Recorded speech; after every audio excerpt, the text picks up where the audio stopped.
Buenas noches, Carlos, ¿cómo te va? Muy bien, ¿por qué no nos contás cuál es la situación en la que estás y qué es lo que te lleva, cuál es la hipótesis o los temores que te llevan a algo tan complicado, dramático, digamos, extremo como pedir refugio político en otro país que implica abandonar el país de uno y no poder volver? Efectivamente, pedí refugio político en Uruguay en el marco de una serie de normas de protección internacional de las personas. Y la verdad que no es algo que no es nada grato. Cuando lo escuchaba hablar a Alfonso, dije, me preocupaba por lo que está pasando en el país al cual ya no puedo volver. Porque la petición de asilo que realicé tiene un efecto de protección, es decir, que no me pueden devolver a Argentina, pero que es al mismo tiempo un castigo. A ver, estar acá en Montevideo, tengo 62 años, tengo todas mis vidas, cualquier dimensión que se te ocurra, me quedó en Buenos Aires. Yo soy o sea, siempre fui muy porteño, muy urbano, y más allá de la real capacidad y generosidad y hospitalidad que tienen los uruguayos, no, más allá del caso del refugio, estoy acá condenado por las irregularidades y el temor a perder la libertad si vuelvo a Argentina. No, la verdad que no sé por qué. A ver, ¿Por qué no sí sé por contás qué. cuál es la situación para alguien que no sigue el tema? A ver, yo ¿Cuál pedí fue tu refugio. actividad cuándo aparece un conflicto con Cristóbal López y de Sousa y cuál es la conducta de la justicia en medio de este conflicto? A ver, yo pido refugio político en Montevideo porque creo que tengo fundados temores de ser privado de libertad en forma indebida si vuelvo a Buenos Aires. Además, la campaña de odio que han desatado de C5N contra mí también me está generando que me lleguen un montón de amenazas que me parecían antes una preocupación inexistente o menor, ahora ya le estoy mirando distinto. Pero los motivos por los cuales pedí refugio político fue porque en una causa en la cual no se me imputa ningún delito concreto, sino que parecieran ser amenazas a unos socios de Cristóbal López, que eran los que manejaban el juego en la ciudad, amenazas que consistían en reclamar como asesor de la ciudad que se ocupaba del tema desde 2014, que pagaran ingresos brutos. Como pagan ingresos brutos, no sé dónde tenés radicada vos tu empresa o los servicios, pero pagan ingresos brutos los abogados, los kiosqueros, todos los gastronómicos ahora que están con un problema que los están por eximir, porque es realmente una carga muy importante. Bueno, el juego en la ciudad de Buenos Aires no pagaba ingresos brutos desde el año 2003.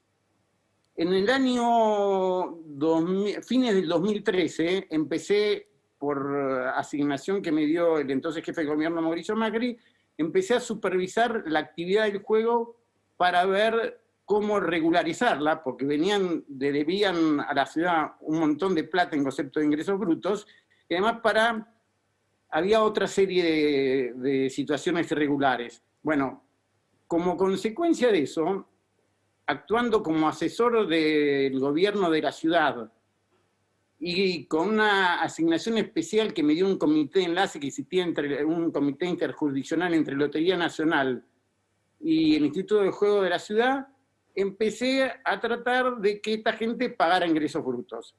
Finalmente, después de algunas discusiones y algunas situaciones un poco perturbadoras, a mediados del 2016 empezaron a pagar ingresos brutos, que no pagaban desde el 2003, desde que habían empezado con la actividad, pese a que la Corte había dicho en el año 2011 que tenían que pagar impuestos. Bueno, empezaron a pagar 50 millones de pesos por mes, no era poco, y se les permitió entrar en una moratoria inclusive por la deuda no prescripta, que solo se cobró 5 años para atrás.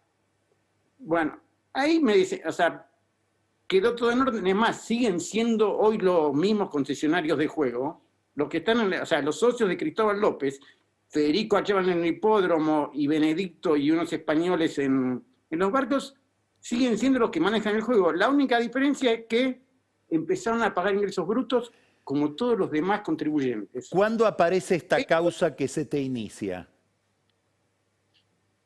Bueno, esto se terminó de concretar, empezaron a pagar ingresos brutos en 2016, la transferencia se concretó a mediados del 2017, y a fines del 2019, más de 3 años después, aparece De Sousa, me hace una denuncia en el juzgado de Servini de Cubría, porque yo habría precisamente pretendido cobrar impuestos a los socios de Cristóbal López.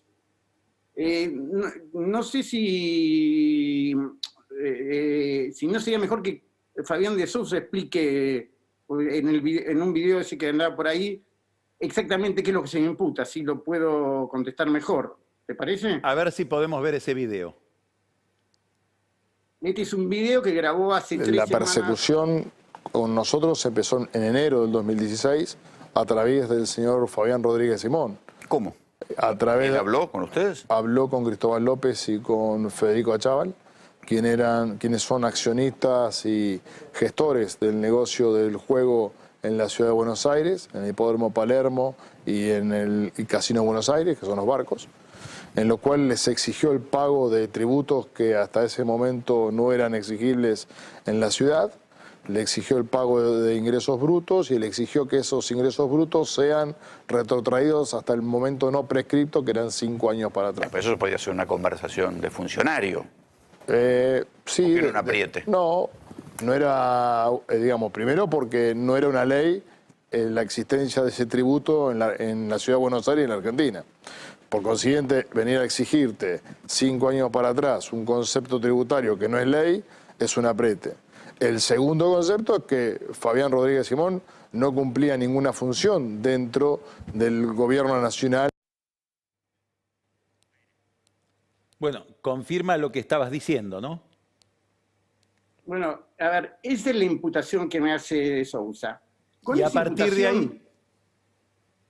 Con esa imputación, el fiscal Marijuán, gran amigo que tiene una relación promiscua y con varios personajes, es decir, de actividad de juego, pero especialmente con el abogado Carlos Beraldi, que es el abogado de Sousa en esta causa, y es también el abogado de Cristina Kirchner en casi todos los juicios penales que tiene. Bueno, este abogado Beraldi tiene bastante incidencia no solo sobre el fiscal Marijuán, sino también con una serie de personajes vinculados a los servicios de inteligencia criminalista que se desempeñan en el juzgado de Servini.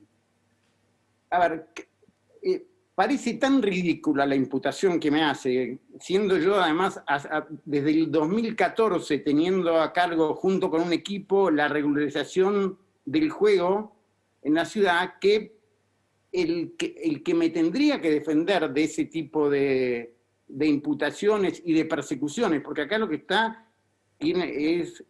se puso en desafiamos el gobierno de la ciudad al que yo representaba, desafió la impunidad que tenían, que era no pago impuestos, hago lo que quiero.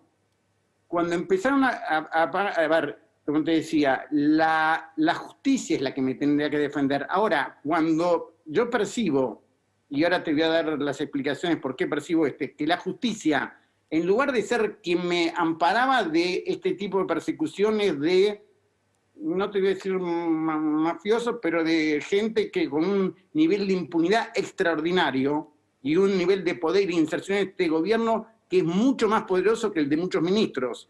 De hecho, se crearon una moratoria especial para permitirle salir de la quiebra, y se quedaron con 8.000 millones de pesos. Y ellos nos están denunciando a mí por cobrarles ingresos brutos y a Alberto Abad por haberlos denunciado cuando descubrió esta apropiación indebida de fondos que habían hecho.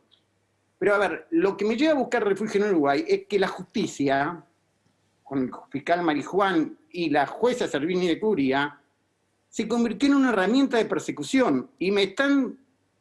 O sea, ahora te cuento por qué llegué a estas conclusiones y por qué pedí el refugio. Hay millones de irregularidades procesales y se me limitó muchísimo el ejercicio del derecho de defensa, pero hay algunos temas que son especialmente, digamos así, urticantes o que me demuestran el peligro que tenía yo de ir preso. El primero es que, vos viste que dice, le cobró impuestos a mis socios. Le toman declaración a los socios de, no sé si son de Sousa o de Cristóbal López, por ahí toda una maraña muy compleja de sociedades que son las que manejan el juego, pero se presentan a declarar en diciembre del 2019 Federico Achával, que es el del hipódromo, Benedicto, que es el socio más antiguo de Cristóbal López en el juego, y Joaquín Labugle, que es el abogado que representaba a las empresas y el que interactuaba conmigo. Si vos me permitís, te voy a leer 2 párrafos de las declaraciones testimoniales que hay en el juzgado, porque es lo que me avisa cómo va a seguir. Benedicto dice, no, cuando le preguntan si yo lo había amenazado, que se sintió hostigado por mí, dice, no, y Benedicto vuelve a decir, es el socio más antiguo del juego de Cristóbal López, y es amigo real de Cristóbal López. No, mi interpretación era que Rodríguez Simón era una persona que cuesta a veces entenderle. A veces tenía que ayudar las conversaciones para entender lo que me quería decir. No era un tipo fácil, negociando, pero no podía interpretar que eso significara una amenaza. Si era un tipo difícil, había que entenderlo, ayudarlo en la interpretación de las cosas. Tipo difícil, duro, pero eso no significa que puedo decir que me coaccionaba o amenazaba, no, y de hecho no hice ninguna denuncia. Esto dice Benedicto.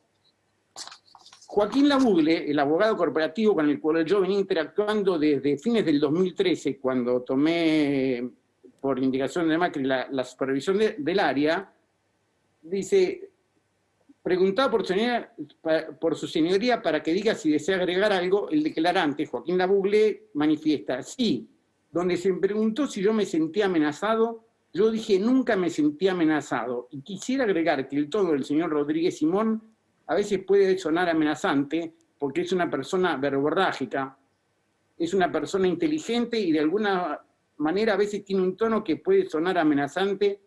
A mí, por el conocimiento que tenía de él, me parecía que era parte del personaje y parte del mensaje que él implícitamente quería que yo transmitiera.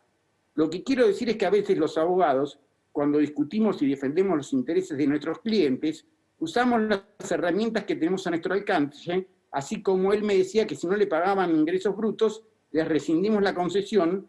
Al abogado de un cliente mío le pude decir, yo te voy a ejecutar la hipoteca si tu cliente no paga.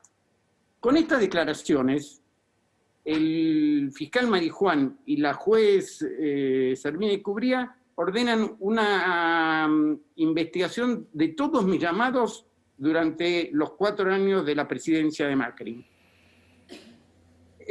O sea, no respetan ningún límite y exhiben públicamente los 11.000 llamados que hice. A ver, por suerte no tengo ninguna debilidad ni ninguna vida paralela, entonces aparecen mi pareja, mi exmujer, mis hijos, un montón de funcionarios, pero también quedan expuestos un montón de contactos personales, profesionales, institucionales. Todos mis llamados, todos mis contactos fueron hechos públicos. Y además, en la confección de ese listado no se permitió que participara ningún perito de parte mía, y de hecho hay un montón de irregularidades, hay llamados duplicados, hay llamados omitidos y hay llamados inventados. Omitidos. Llamados omitidos, sí. Hay gente que yo sé que me llamó y no aparece en los listados, de manera que fue todo esto seleccionado. A ver, esto tampoco me parecían todas cosas propias de la desastrosa justicia, del desastroso estado en que está la justicia argentina, que fue una de las deudas de nuestra gestión, más allá de que algo pudimos hacer. Pero con esta situación que te estoy diciendo, con los testigos diciendo que no los había amenazado, me hacen todo esto de la llamada. No encuentran ninguna llamada porque yo no hablaba. A ver, Abad casi no lo conozco, o sea, lo he visto 3 o 4 veces, pues ellos tenían toda una teoría rarísima de que yo lo... ¿Qué comportamiento pero- percibís que tiene la política alrededor de esto? No, es que la política está en a ver, el problema es que esta gente es mucho más poderosa que la política. Esta gente consiguió Cristóbal López, yo no sé si vos te acordarás, en el 2007, que fue un escándalo que se arrastró muchos años, que se le prorrogara 15 años la concesión del hipódromo de Palermo, una concesión que prorrogó En diciembre del Néstor Kirchner 2007, sí, antes de irse. el 5 de diciembre del 2007, lo publicó en el Boletín Oficial el 31 de diciembre. ¿Y cuál fue la contraprestación que le exigieron a Chaval y a Cristóbal López por 15 años más? Poner 1.500 maquinitas más. De manera que en un momento, o sea, hoy todavía hay 4.500 tragamonedas en el hipódromo de Palermo y no pagaban ingresos brutos a la ciudad por eso, como pagan todos los demás contribuyentes. Ahora, no, yo te preguntaba por lo siguiente. Vos tenés los indicios cuando hablas de un peligro de ir preso, tenés los indicios de lo que ha dicho de Sousa, etcétera. ¿Hay otros indicios que vienen de la política en el mismo sentido? Más grave.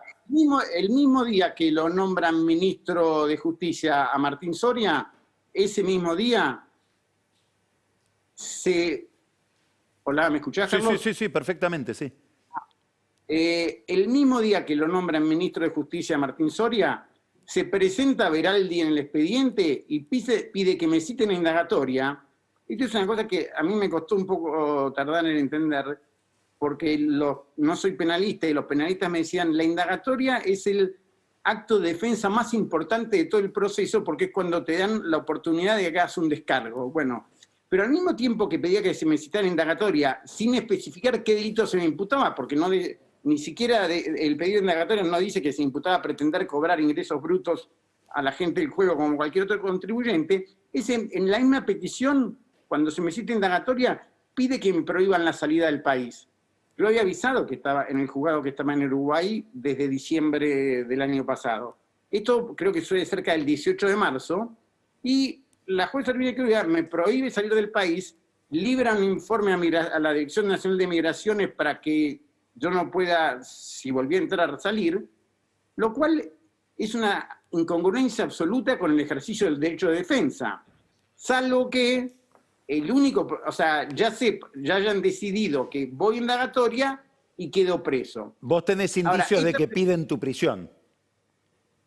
A ver, sí, porque inmediatamente después de pedirlo y haber obtenido que se me prohíba la salida del país cuando fuera a prestar declaración indagatoria, empieza una campaña en C5N en la cual Aníbal Fernández, el mismo ministro Soria, que no tiene nada que ver en este juicio, salvo que tenga algún interés con Cristóbal López y de Sousa, como tiene Alberto Fernández, por ejemplo, que fue abogado de ellos hasta que asumió como presidente.